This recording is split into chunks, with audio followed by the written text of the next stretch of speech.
Bienvenidos a Clioeconomía, un espacio dedicado a analizar y difundir la teoría, el pensamiento y la historia económica, proporcionado por la Facultad de Estudios Superiores Acatlán de la Universidad Nacional Autónoma de México.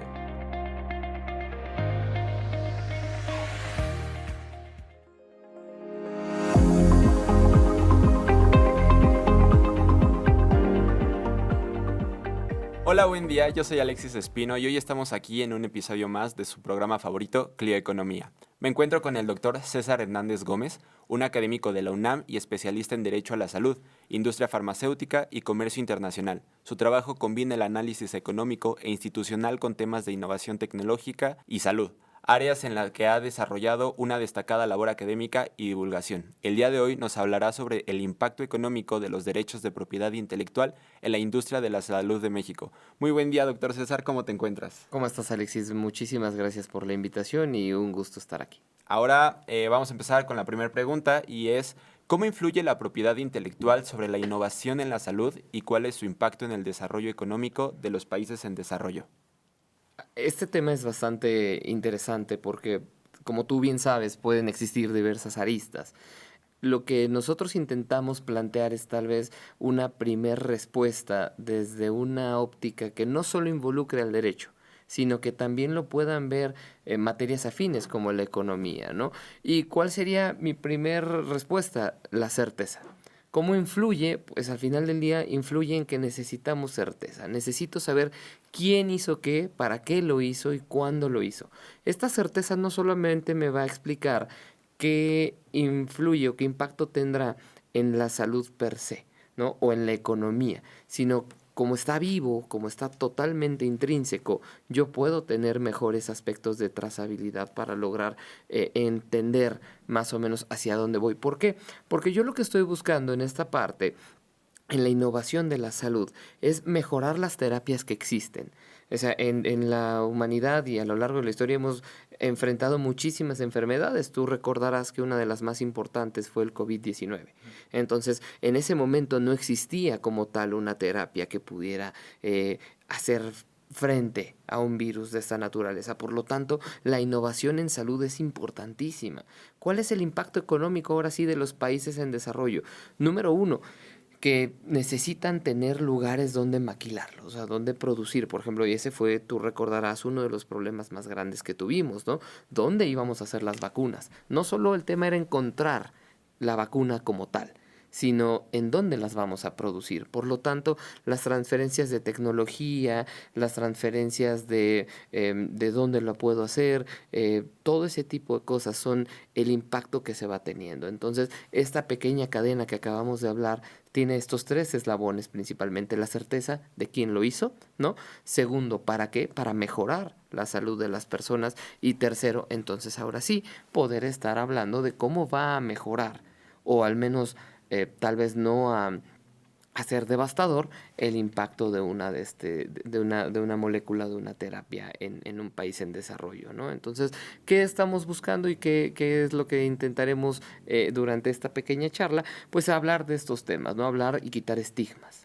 ¿Qué equilibrio debería existir entre la protección jurídica de las innovaciones en salud y los aspectos económicos para garantizar el derecho humano de protección a la salud? Primero que nada, la respuesta aquí es el acceso. ¿Qué significa el acceso? El acceso es que yo pueda obtener la mejor terapia disponible, y que el Estado me la pueda garantizar. ¿Cómo se logra? Justo con lo que me estás preguntando, un equilibrio. Pero el equilibrio, como toda balanza, deberá tener dos partes. La primera es, desde nuestra perspectiva, que se mejore el sistema de protección que se tiene. Pero cuando yo te digo que se mejore, tú podrás decirme, bueno, que está muy mal lo que tenemos. No, al contrario, está muy bien. El problema es que no se está implementando de la manera en la que se debe hacer. Es como si tú manejas un coche, brincas de primera a tercera o a cuarta. No, tienes que pasar por segunda, después por tercera, etcétera, etcétera. Lo que nosotros intentamos visibilizar acá es que el sistema está bien, el sistema es sano. ¿Qué necesitamos?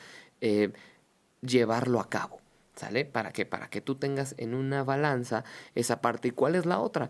Créeme que la industria farmacéutica y cualquier profesional de la salud no quieren ir en contra erosionar la salud de las personas. Lo que queremos es mejorarla, ¿no? Entonces, ¿cuál va a ser el contrapeso de este primer equilibrio de protección? Justo que se empiecen a desarrollar mejores y nuevas terapias. ¿Para qué? Para que en el futuro, la tecnología vaya mejorando, vaya hacia arriba. Por eso, por ejemplo, en el sistema de patentes, las patentes duran 20 años, no duran 100. Tú dirás, bueno, 20 años es muchísimo tiempo. No tanto. En el momento en el que tú desarrollas un medicamento, por ejemplo, para, no sé, una enfermedad con la que ya llevemos más de 20 años, el VIH, ¿no? Que tú recordarás, Freddie Mercury hace muchísimos años, digo, en el año en el que yo nací, falleció justo por esta situación. Hoy en día han pasado más de 30 años. Entonces, esos 20 años que desarrollamos para una patente en un inicio, para una enfermedad como el VIH, hoy en día ya van 35, ¿no? Entonces, ya tendremos 15 años de avance. Ese es el contrapeso. El contrapeso es que la industria farmacéutica está totalmente dispuesta a ceder y a ir poniendo estos pequeños ladrillos, pero para arriba. ¿Cuál es el problema? Que si no protejo el sistema que tenemos, esos ladrillos se van a caer. Entonces hay que volver a poner los ladrillos y es mucho tiempo. ¿Para qué? Ya te sale un COVID 20, 30, 40. ¿Cómo lo combates? Claro. ¿De qué manera los sistemas de propiedad intelectual incentivan la inversión económica en investigación y desarrollo de nuevas tecnologías para la salud? Imagina, otra vez, lo que estamos diciendo. Si tú tienes certeza de en dónde está tu dinero, de en dónde puedes crecer, en dónde puedes desarrollar, investigar, etcétera, etcétera, en ese momento a mí me va a parecer mucho más atractivo invertir en un país que en otro. Imaginemos, por ejemplo, México. México tiene un paraíso de propiedad intelectual, todos los derechos se protegen, todo es en tiempo, en forma, la autoridad está abierta a hablar, etcétera, etcétera. Y caso contrario, por ejemplo, Costa Rica, ¿no? Imagínate, Costa Rica justo en este imaginario no tiene esas situaciones. Si tú fueras inversionista, ¿en dónde te gustaría a ti poner tu dinero? En un lugar en el que sabes que al menos la protección de las figuras que tú estás incentivando está correcta, está sana, o en un lugar donde es un volado. ¿Me explico? Esa incertidumbre, es lo que desincentiva la inversión. Ahora, no solo cuando hablamos de industria farmacéutica, no solo estamos hablando de medicamentos, hay muchas cosas al lado de esto. Están los pacientes en primer lugar. Siempre el paciente tiene que estar en el centro. Número 2, también está toda la situación relacionada con cómo desarrollo la investigación, pero no la investigación de cómo llegué a encontrar, por ejemplo, en el tema del COVID, cómo encontré la vacuna, sino cómo la probé, cómo demostré que es segura, de calidad y eficaz, cuántas personas se me murieron, o sea, perdón, este tipo de cosas tienen riesgos. Son naturales, son intrínsecos, pero ¿cómo lo mitigo? Pues eso también es un activo comercial, ¿sale? Entonces, ¿cómo va a impactar desde la perspectiva económica si no lo protejo? ¿Sale? ¿Qué fue lo que pasó? Digo, spoiler, y ya les contaré después, con el tema de la vacuna de Sputnik. Hubo una filtración masiva de datos y obviamente Pfizer perdió muchísimo. Y obviamente ahí el gobierno ruso también sacó una buena tajada de todas estas situaciones, ¿no? Pero bueno, al final del día los sistemas de propiedad intelectual sanos incentivan, atraen, son interesantes para los inversionistas. Y con esto se desarrolla, como lo dijimos, mejores tecnologías en salud, mejores terapias y al final del día una mejor vida para todos. ¿Dirías que México es una región con un sistema sano para ese incentivo a la investigación y el desarrollo, a las nuevas tecnologías para la salud? Tenemos todo, solo falta aplicarlo. ¿Por qué? Porque de cierta forma hoy en día existe uno de los temas que para mí son más importantes platicar contigo y es uno de los retos que yo tengo al momento de tener un micrófono, romper los estigmas. Existen muchísimos estigmas alrededor de todo lo que estamos hablando. ¿Por qué? Porque es bien fácil polarizar las cosas. Si tú y yo de pronto empezamos a hablar de salud y yo te digo, no, es que los medicamentos también, es que es pro industria farmacéutica y la industria farmacéutica es capitalista, rampante, bla, bla, pues claro que tienen cosas, todos vivimos en este sistema capitalista, ¿no? O sea, ahí no me echen la culpa a mí, ¿no? Pero ¿qué quiero demostrar con esta muy buena pregunta que me haces? Que hoy en día Por ejemplo, yo te haría la pregunta desde una óptica 100% legal. Si tú eres miembro del comité de moléculas nuevas en Cofepris y tienes que identificar un nuevo producto que puede salir, pero de ti depende el aval de que ese producto salga o no, o se investigue o no, y te tardas 180 días hábiles, medio año. ¿Tú crees que la empresa diría, sí, me voy a quedar en Cofepris a esperar 180 días cuando, por ejemplo, la investigación en la India me la aprueban en 45? ¿Eso a qué voy? Eso es un impacto directo y no estamos hablando como tal del sistema de propiedad intelectual, estamos hablando de las cuestiones adyacentes que pueden existir. Entonces, mucho va de la mano en tres ejes. Es la industria como tal, la academia, somos importantísimos como academia. La UNAM tendría que estar brillando, Alexis. O sea, tendría que estar en los niveles más altos. ¿Por qué? Porque aquí tenemos todo.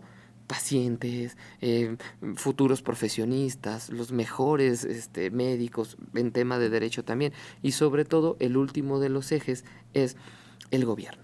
El gobierno tiene un papel preponderante en todo esto. Si la visión del gobierno, como lo fue en 2018, 2024, no quiero saber nada de ustedes, cierro la puerta, no va a haber incentivos para que toquen a la puerta. Claro. Pero sí, ¿qué tal? Si como por ejemplo, tal vez en este sexenio, la dialéctica ha sido un poco diferente. La dialéctica es, estoy un poquito más a favor de ti, te escucho más, pero me tardo mucho. Me tardo muchísimo. Por ejemplo, necesitas sacar una ley para proteger esto, me tardé 5 años. ¿Sabes? Sí. Ahí son cosas que rebasan. Ok. Bien. Bueno, ¿y cuál es el impacto económico y social de las patentes en el sector farmacéutico?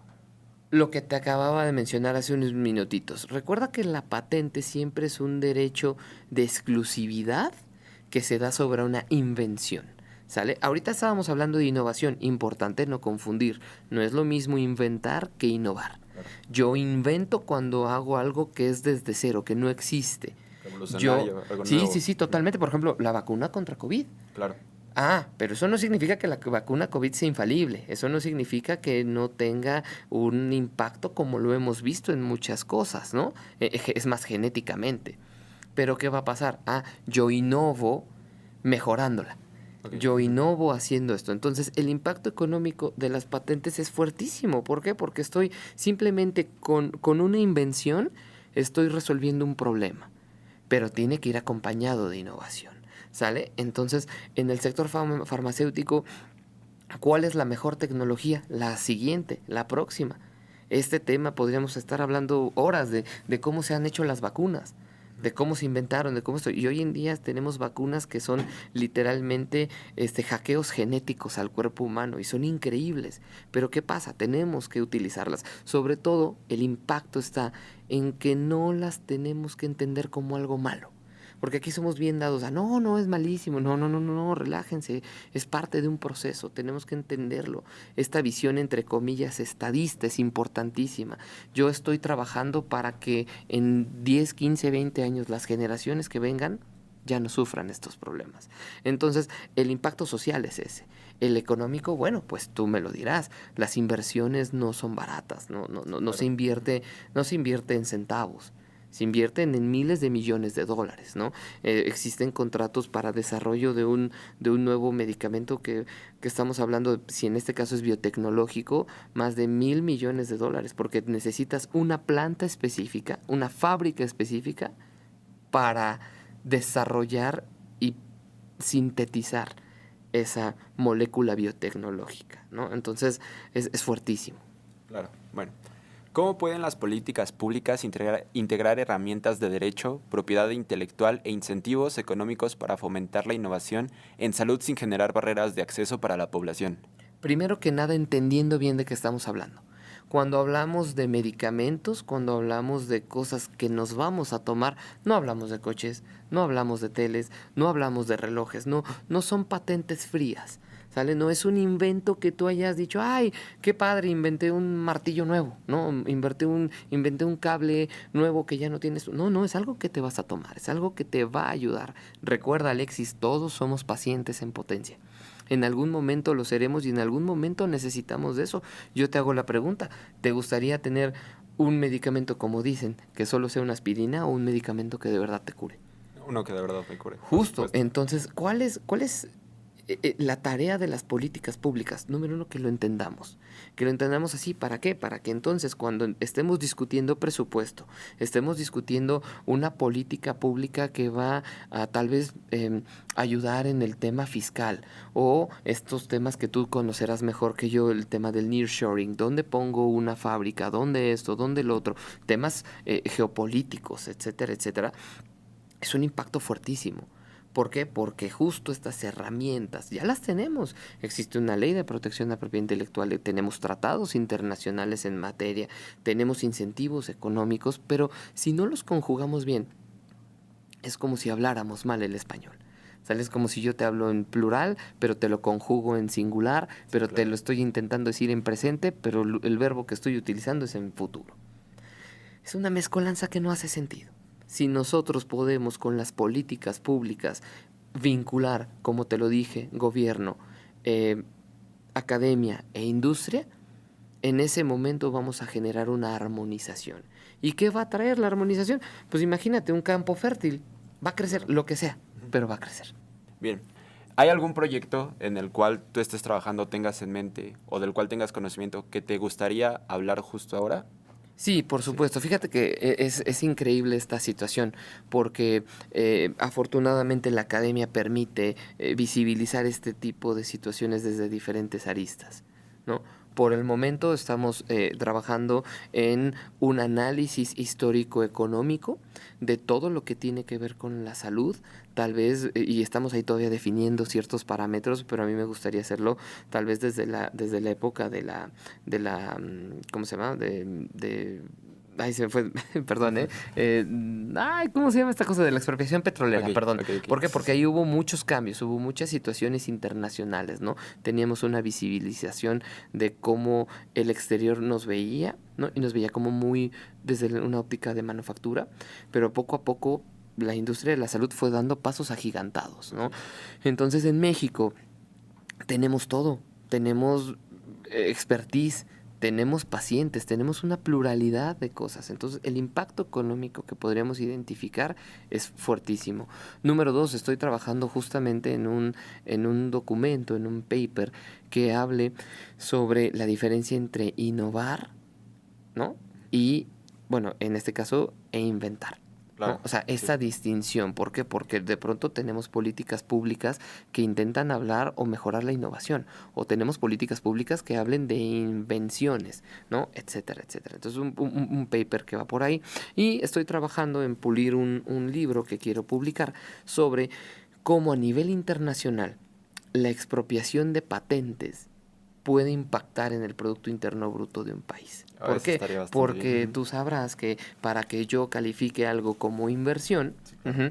Necesito tener ciertos rubros. Entonces, ¿cómo la propiedad intelectual, en este caso particular, las patentes, pueden ser un activo económico lo suficientemente preponderante para que sea susceptible de ser expropiado? Y si lo fuera, como existe un caso, en el caso de Eli Lilly contra Canadá, un medicamento llamado Sarepta, Eli Lilly, la empresa farmacéutica, considera que como no le otorgaron un registro sanitario en Canadá, Canadá le está expropiando su patente. Okay. Y nada más, digo, adelanto, para los que quieran revisar el tema, y está, la demanda es por $500 millones. ¿Cuánto te gustaría que fuera el Producto Interno Bruto de Haití en un año? Tal vez menos. Muchísimo Imagínate menos. que una empresa así demande Haití, sí, que es claro. un estado, por sí. eso es desproporcionado. Entonces, hay que encontrar aristas. Ojo, todo es un equilibrio, como te lo platiqué. No es nada más la intención de, vamos a hacer siempre pero industria farmacéutica. No. Hay que identificar en dónde está bien y hasta dónde está bien. Claro, nuestras limitaciones. Justo. Ok. ¿Alguna red social o página de divulgación donde te gustaría que podamos seguirte y enterarnos de todas estas nuevas publicaciones que estás por hacer cuando salgan? ¿Algo donde te gustaría que te leamos, que te escuchemos? Pues sobre todo creo que aquí es donde yo quiero impulsar a mi facultad, ¿no? O sea, claro. El aviso comercial, que en este caso es el término jurídico específico, pero el eslogan de Acatlán es grande y Acatlán engrandece. No quiero que solo sea una frase que dicen por ahí. O sea, Ok, sí, quiero sí. que en serio sea. Que Entonces, permee en la... que permee. ¿Qué quiero? Pues obviamente que estas publicaciones se divulguen en las redes sociales Por de la FES, supuesto. ¿no? En las mías, pues como tal, solo mi LinkedIn tal vez, ahí dejaré Ok. el QR o el URL, lo que sea que utilicen acá, pero, ¿cómo se llama? Yo lo que quiero es que se involucren con su facultad, ¿no? Que vean que existen temas súper de vanguardia que queremos traer a la palestra desde acá. Ok, perfecto. Bueno, pues como ya lo escucharon, a través de las redes sociales originales de la FES Zacatlán pueden seguir estos temas y estar al pendiente. Y bueno, fue un placer tenerte por aquí. Muchísimas gracias. Alexis, muchas gracias a ti y a todos los que hacen posible este bonito espacio. Espero que te haya gustado esta entrevista, que te la hayas pasado bien. Y bueno, siempre será un placer tener gente importante como tú aquí. Y muchísimo éxito en este proyecto. Gracias, buenas tardes. Y bueno, esto ha sido todo por esta ocasión. Gracias, nos seguimos escuchando en otro capítulo más de Clio Economía. Hasta pronto.